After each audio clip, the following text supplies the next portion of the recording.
Okay, this is 10.4 part 2, and we were talking about vectors. So there's a little section here that talks about the equality of vectors. Two vectors v and w are equal if and only if their corresponding components are equal.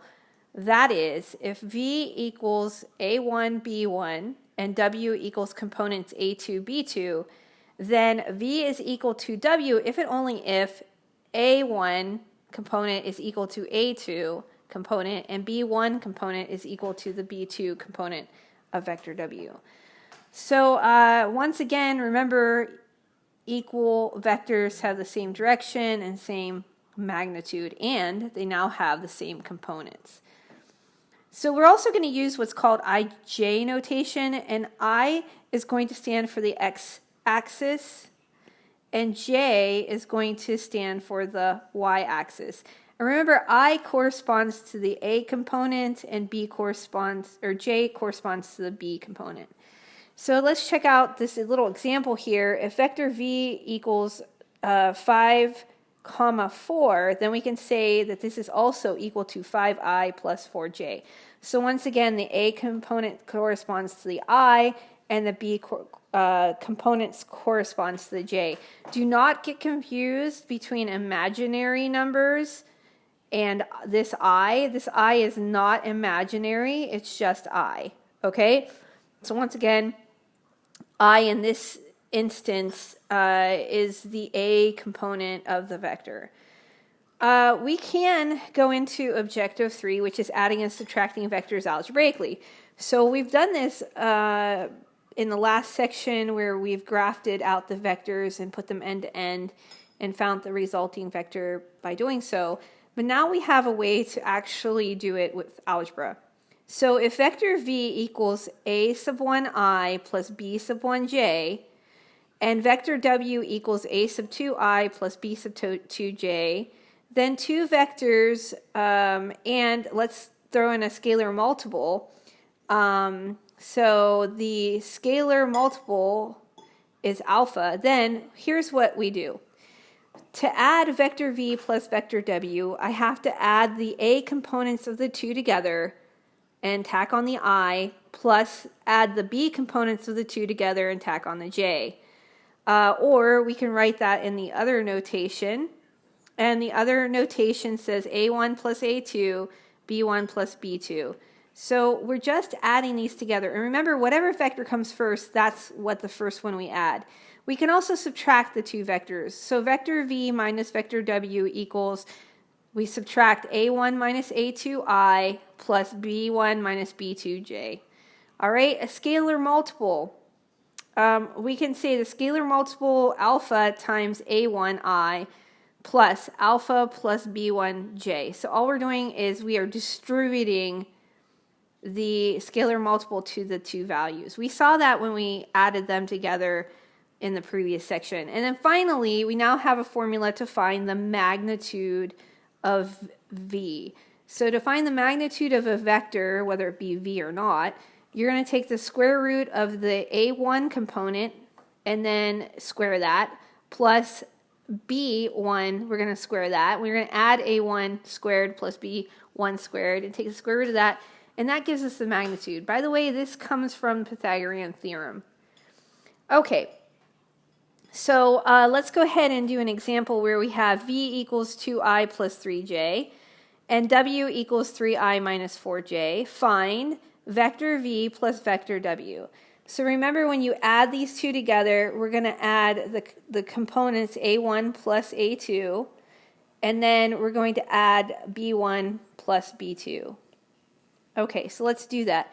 So a1 is 2, plus a2 is 3, and then b1 is 3, plus b2, which is negative 4.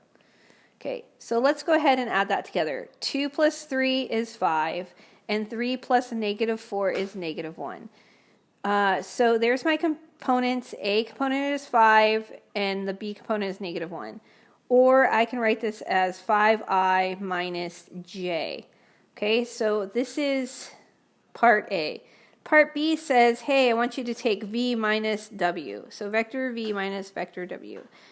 So I'm going to subtract my A components, and then I'm going to subtract my B components. So since V is first, I'm going to take 2 minus 3, because that's the A components of vector V and vector W.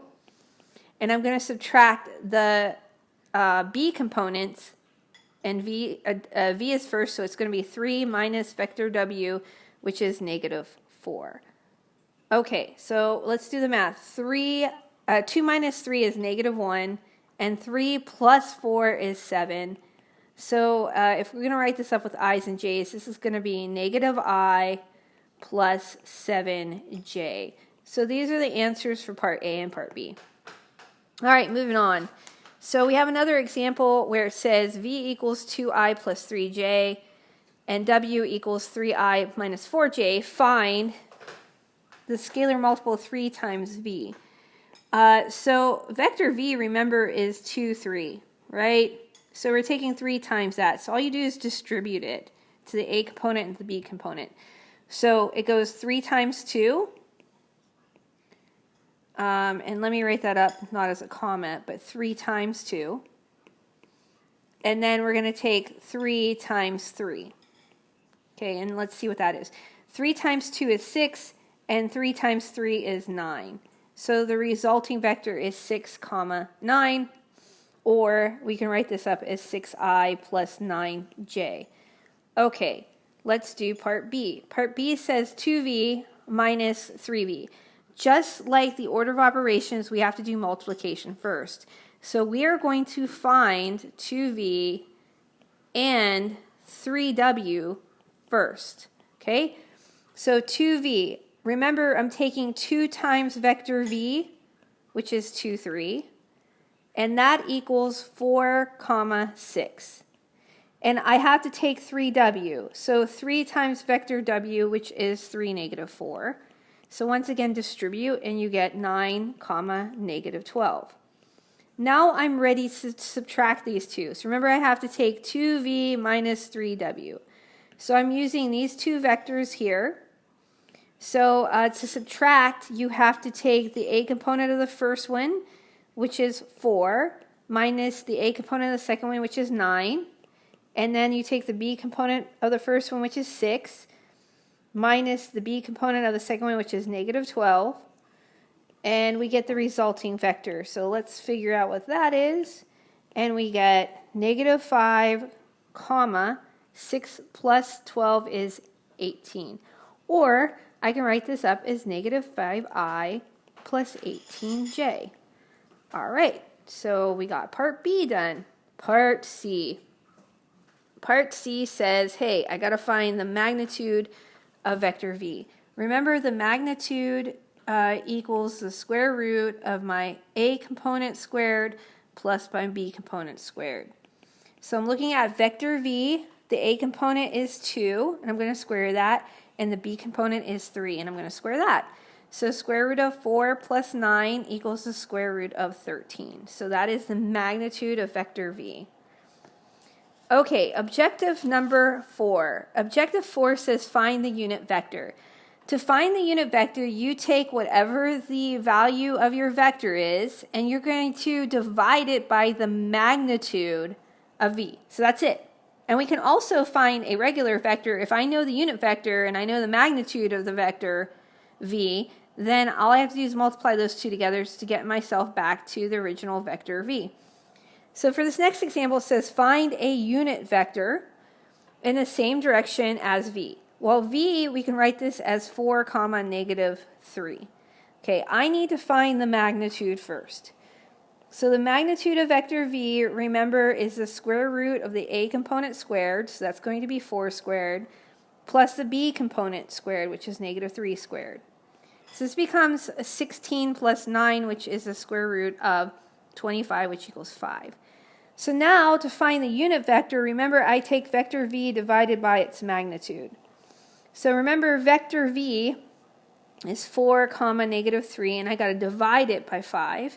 So the result is going to be 4/5, negative 3/5. And voila, I'm done. And if you want to put that in I and J's, it's going to be 4/5 I minus 3/5 j. Okay, so that is the result of the two, and this is my answer. That's how you find a unit vector. So take the vector, divide it by its magnitude. All right, and I just did this problem, so I'm going to move forward. Objective number 5. Objective number 5. So objective number 5 says find a vector from its direction and magnitude. So we're going to look at some vectors that are commonly seen in physics. The first one I want you to find is a vector that represents speed and direction of an object, and this is called a velocity. Whoa, I don't know what happened there, guys. Hold on. I did it again. So this is called a velocity vector. Okay? And a vector that represents direction and the amount of force acting on an object is going to be a force vector. Okay? So velocity vector, force vector. So what type of vector is this? A ball is thrown with initial speed of 25 miles per hour at an angle of 30 degrees. That is a velocity vector. Why do I know that? Because it's given the speed as miles per hour. Okay, so let's go ahead and look at the next figure, figure 56. The coordinates of the terminal point U are cosine alpha, sine alpha. Then U, remember that's a unit vector, equals cosine alpha times I plus sine alpha times j. So now we can use trig. We're going to use trig to be able to find a vector. And to use trig, all I need to know is the magnitude and an angle. So I need to have the magnitude and the angle. Okay? And this is called, alpha is called the direction angle.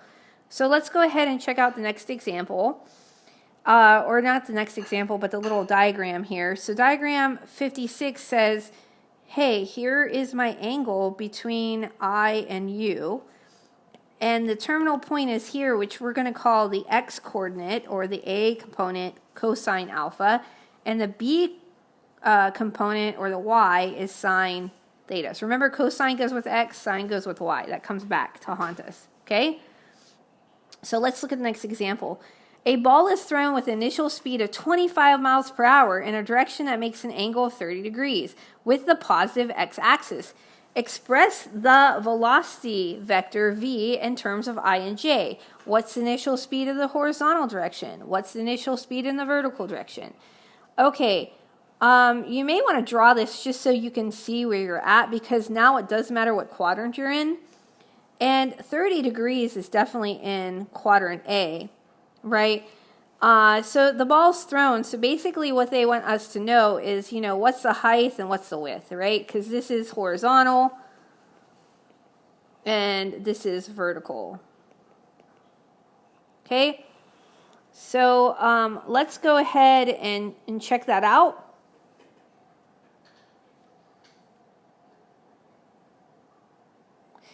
All right, so what's the magnitude? The magnitude is known because it says the ball is thrown with initial speed of 25 miles per hour, thus making it a velocity vector. So the magnitude is actually 25. The angle is given of 30 degrees. So basically we just have to write this up. Remember, to find the vector, I have to take the magnitude of the vector, which is 25, and I'm going to multiply that by cosine alpha I plus sine alpha j.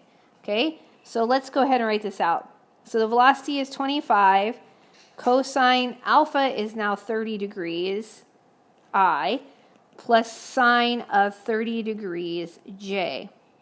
So vector v equals 25 times. Cosine at 30 degrees is radical 3 over 2I plus sine of 30 degrees is 1/2 j. Okay, and then we distribute. So v equals 25 radical 3 over 2I plus 25 halves j. So the question goes to say, what is the, the horizontal and vertical direction? Well, all you have to do is read off the I and j. So the I, which is the distance of the x-axis, right? So it's going to give you the horizontal width is 25 radical 3 over 2. And then the vertical direction is going to be your y, which is 25 over 2j. Okay, so let's do I think the last one, or maybe not. I'm not sure. I lied to you. It is not the last one.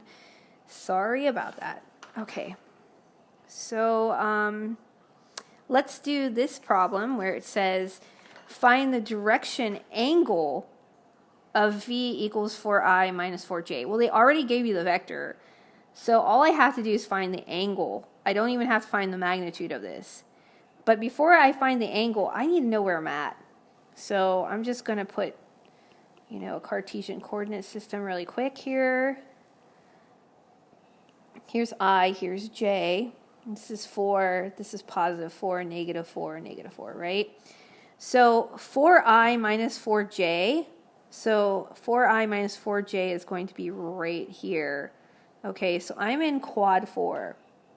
So to find the angle, remember the only thing I have that links x's and y's, or in this case I and j together, is tangent.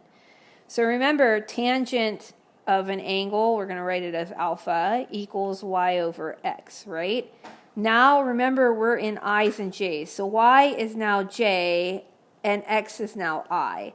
So theta is the inverse tangent of your j component over your I component.